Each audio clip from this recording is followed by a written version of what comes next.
আজকে টেকনোলজি জগতে দুইটা ইম্পর্টেন্ট টার্ম নিয়ে কথা বলবো। একটা হচ্ছে ব্লকচেন টেকনোলজি, একটা হচ্ছে মেশিন লার্নিং। এই দুইটার ইম্পর্টেন্স বর্তমান ওয়ার্ল্ডের সবচেয়ে বেশি। তো কেন এই দুইটার ইম্পর্টেন্স অনেক বেশি? আপনারা যদি চিন্তা করেন, মেশিন লার্নিংয়ের জন্য এখন স্কলারশিপ অনেক বেশি দিচ্ছে এবং বিভিন্ন এলএসটিএম নামক একটা জিনিস আছে, যেটা আমার প্রফেসর একজন আছেন অস্ট্রেলিয়াতে, ইউনিভার্সিটি অফ সিডনিতে, উনি মাস্টার্স কমপ্লিট করেছেন। এখন যাই হোক, একটা স্টুডেন্ট খুঁজতেছেন রিসার্চ অ্যাসিস্ট্যান্ট হিসাবে পাইথন দিয়ে মেশিন লার্নিংয়ের এলএসটিএম জানে এমন এমন একজনকে। তো এই ফিল্ডে যদি স্যারের এত নিড হয়ে থাকে, আমরা বিভিন্ন জায়গাগুলোতে দেখেছি, বিভিন্ন ইউনিভার্সিটির প্ল্যাটফর্মগুলোতে, যে বিভিন্ন মেশিন লার্নিংয়ের প্রচুর চাহিদা দেখা যাচ্ছে। কিন্তু এর পাশাপাশি একটা ইম্পর্টেন্ট বিষয় হচ্ছে ব্লকচেন টেকনোলজি। আপনি বলতে পারেন যে ফোর্থ জেনারেশন টেকনোলজি যদি ব্লকচেন হয়, বিটকয়েন হয়, ক্রিপ্টোকারেন্সি হয়, সো আপনার এই প্ল্যাটফর্মে হিউজ পরিমাণে আপনার স্কলারশিপ অ্যাভেলেবল।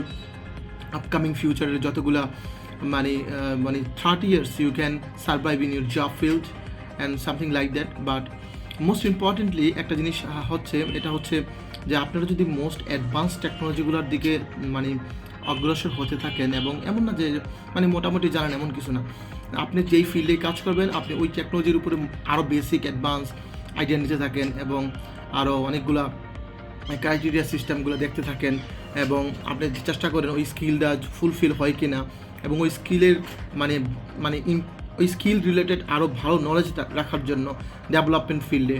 যেমন আপনি প্রোগ্রামিং ল্যাঙ্গুয়েজগুলোর কথা চিন্তা করেন, আমি যদি পাইথনের বিভিন্ন টার্ম আছে, যে পাইথন যেগুলো দিয়ে আমরা মেশিন লার্নিংয়ের কাজ করতে পারতেছি, আবার আপনি ব্লকচেন বলেন, জাভাস্ক্রিপ্টের বড় বড় ল্যাঙ্গুয়েজ জাভাস্ক্রিপ্টের মাদার ল্যাঙ্গুয়েজ, ছোটো ছোটো কিছু ল্যাঙ্গুয়েজ দিয়ে এখন অনেক কাজ করতেছে। সলিডিটি স্মার্ট কন্ট্রাক্ট লেখার জন্য খুব ইম্পর্টেন্ট ল্যাঙ্গুয়েজ।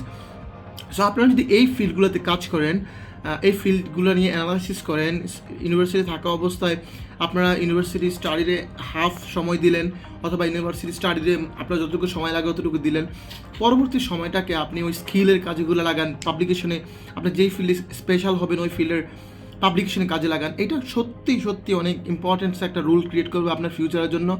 অ্যান্ড আপনার যখন গ্র্যাজুয়েশন অথবা মাস্টার শেষ হওয়ার আগে আপনি চেষ্টা করবেন যে আইএলটিএস প্রিপারেশন নেওয়ার, যেন একটা ভালো স্কোর আসে।